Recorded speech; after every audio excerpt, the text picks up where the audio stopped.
Whew. Just waiting on the usual admin. Looking splendid, I know.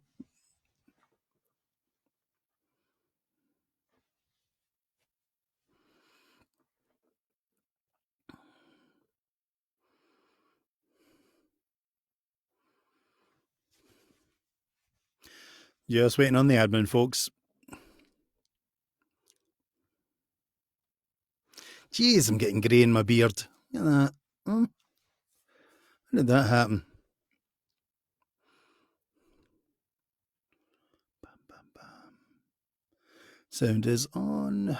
Video is on. Just waiting. I know there's a lot of folk on at the moment, so maybe just taking them a wee bit longer to get the approvals through.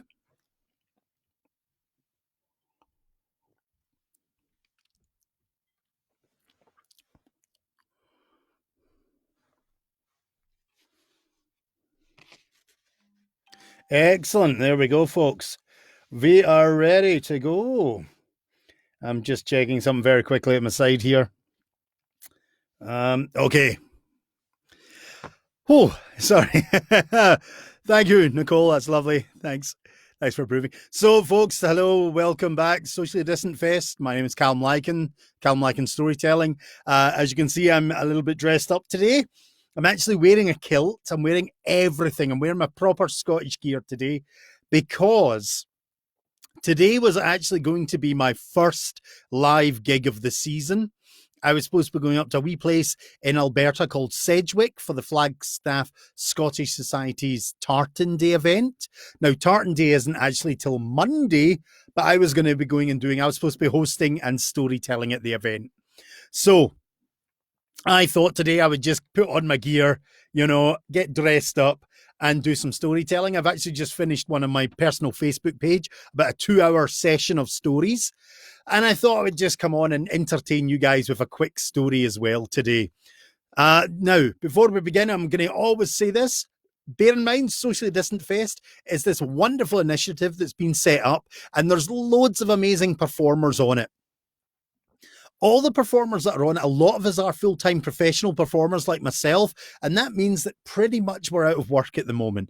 So we've come on here to still keep our hand in entertaining, but also make sure you guys are having a good time while we're all kind of isolated at home. But what that does mean is if you do enjoy the shows, do remember to maybe drop a little coin in the tip jar for all the performers. Let them know that you are enjoying what they're doing. A couple of dollars here and there mounts up. So it is a great thing to do if you have it, but we also appreciate a lot of people are going through the same problem. So I have a deal as well that I'm doing for everyone. I have copies of my Scottish Storyteller CD. It's called Callum Lycan's Scottish Bedtime Stories. It's a collection of gruesome and grisly tales, about 72 minutes long, roughly. Not for the faint heart, definitely not for the little ones. But if anyone donates over $15 into the tip jar for any of my storytelling shows, make sure your email is there and I will get in touch with you and make sure you get a copy of the codes for the download of Callum Lycan's Scottish Bedtime Stories. But as I do say, they are gruesome and grisly Scottish tales, not for the faint of heart. But the story I'm about to tell today is for everyone. This is actually a story I've already told today, and I haven't told it in years. And I always say it's one of those stories that I started with as a storyteller, and I fell in love with it. But whenever my dear mother came to one of my shows, she kind of really enjoyed it, but eventually kind of got she would come up to me after the show and say, I just wish he would hurry up and finish off making that soup. Which is always quite funny because it was this story's definitely an audience interaction one. So we'll see how it goes as a live story again without an audience to interact. But it's an old traveller story from Scotland. It's a very common story. A lot of people know it. And of course, it's Stone Soup. But this starts with a traveller. And he is one of those travellers in Scotland that goes from town to town doing the odd jobs, mending the thatch, painting the wood round the windowsill, doing the garden and just helping out where he can. And he does this for maybe a bit of food, some coin for his purse, a bed for the night, just whatever people can spare. But quite often, these travellers would then sit round the fire and they would tell stories at night. Now, our traveller has just finished in a wee village. There's nothing left for him to do, so he knows it's time to move on. So he heads out into the wilds looking for a new wee village. And it's one of those bonny days, the sun's shining, birds and the beasts are singing, everything's perfect. And as he travels through the wilds, he starts to think about the wee village he might find, what jobs they might have, and of course, he starts to think about what stories he might tell at night. But of course, as he's doing that, he gets lost in his thoughts and he's just walking away, enjoying the day, lost in his own mind, when all of a sudden he realises that the day's got on a bit. It's still, there's still light in the sky, but it's definitely fading. The sun's starting to go down and he has nowhere else to stay. So he realises he needs to pick up his pace and find somewhere to stay that night. And as he looks around, luck's on his side as he stares off into the distance, and sure enough, he sees smoke rising over the hills. It might be a wee farm, it might be a village, but it's perfect. So he starts to head that way. And in no time at all, he finds himself in the bonniest wee village you can imagine. I mean, it's beautiful. The thatch is perfect. The gardens are beautiful. There's not a chip of paint on the windowsills. And he is marvelling at this wee place, but then he realises that, well, if the thatch is perfect and the windows are perfect and the gardens are perfect, maybe there's no work here. And if there's no work, there's no coin for his purse, no food for his belly, no bed for his head. But he's here, and he thinks, I may as well ask. So there's a wee row of cottages and he goes up to the first one and he knocks and he waits and the door's answered and he gets the most unexpected welcome. Get out of here. We don't want your type in our village. And then the door slammed in his face. Well, our traveller thinks that is so that is not nice hospitality, but maybe they're just having a bad day. So he thinks, I'll try the next door. And he knocks and it's opened. And again, he gets this, get out of here. You're a vagrant. We want nothing to do with you. And our poor traveller is just shocked in all his days. But third time lucky, I'll just try the next one. And he knocks and he waits. And again, he's treated the same way. Rude, disgusting. He's told to be gone. And our poor traveller is beside himself.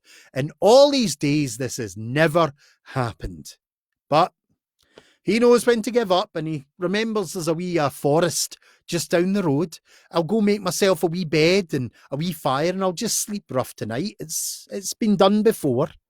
So he turns and he starts to walk out the village, and he thinks, oh, what an awful place. What is wrong with the people here? What a terrible place to visit.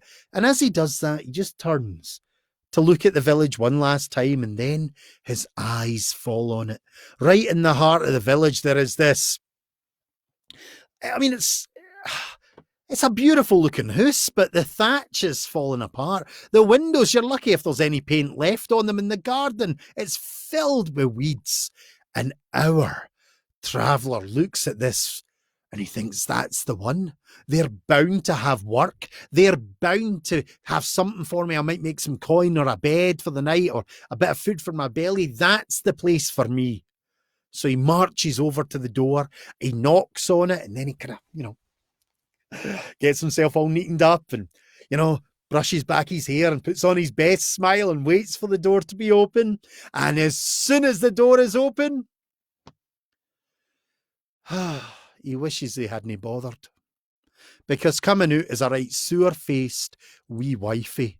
And she has a tongue on her to match her looks. It's filled with spite and venom, and our traveller is almost bowled over backwards with the venom that's coming from her lips.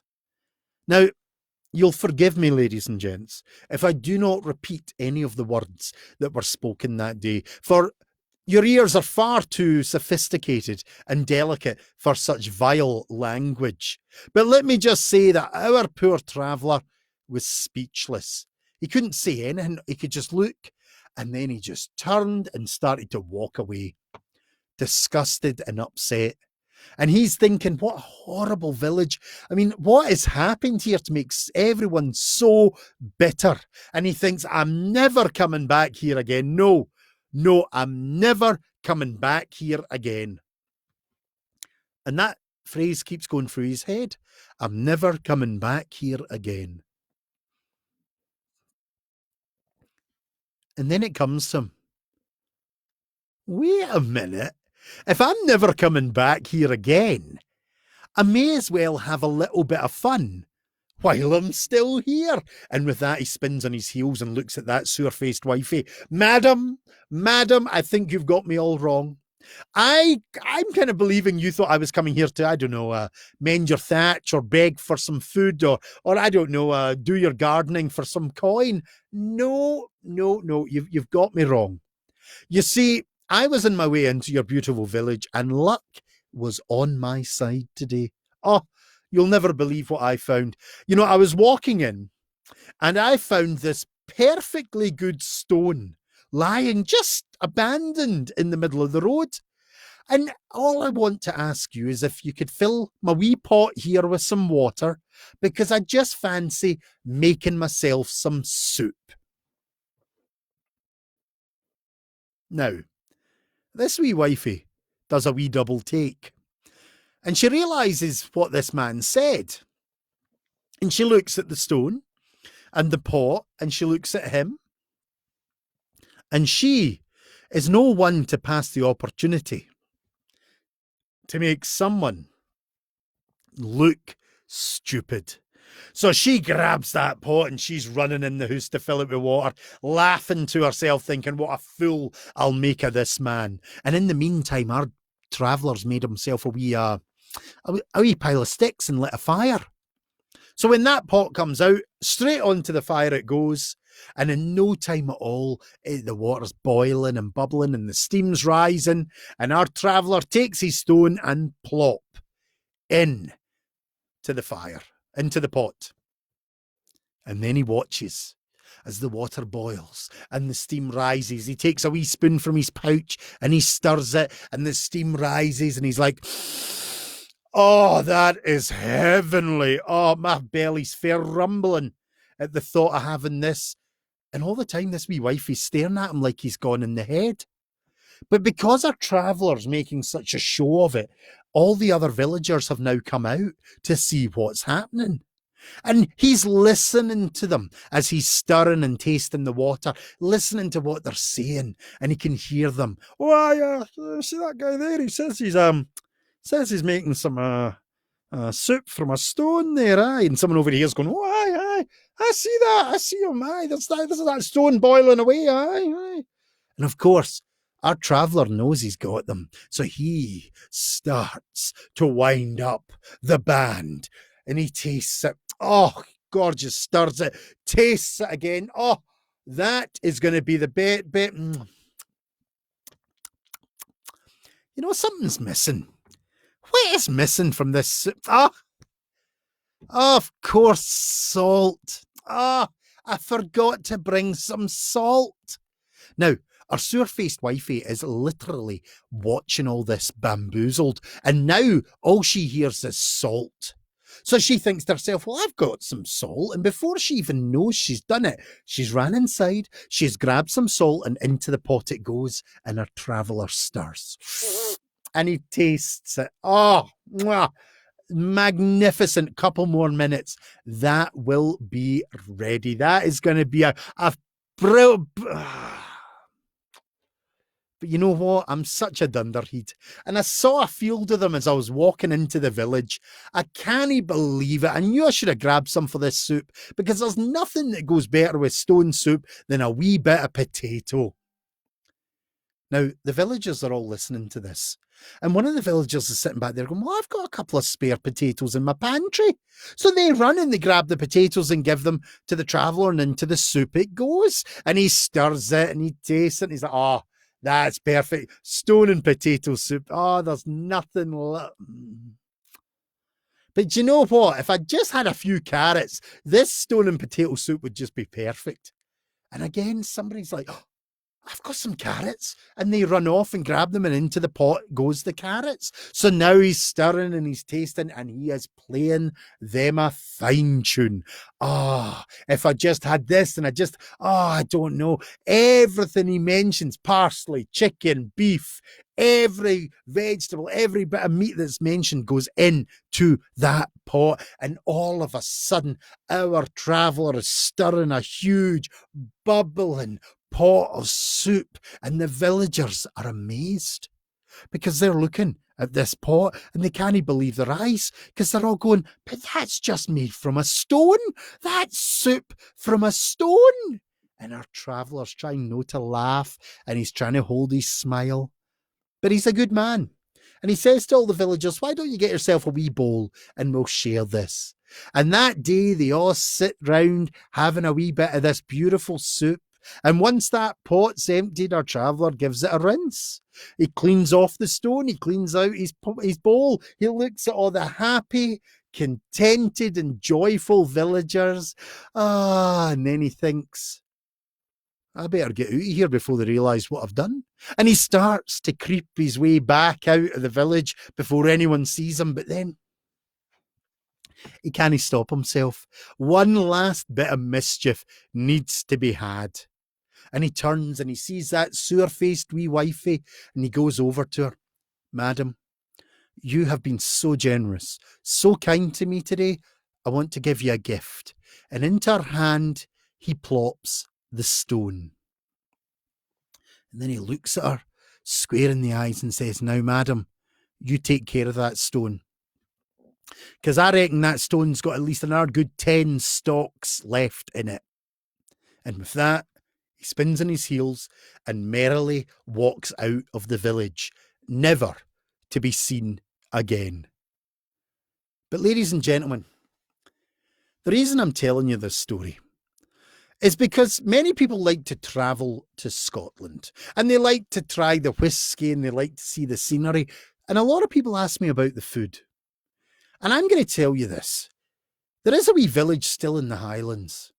And I'm not going to tell you where it is, because the poor people get swamped with tourists. You need to find it yourself. But if you walk across the hills with the valleys and the beautiful Scottish countryside, and you see a wee village, and it's immaculate, it's beautiful, the thatch is perfect, there's not a paint chip in the windows, the gardens are immaculate. You might notice in the middle of that village is a lovely little house, and it's now a cafe.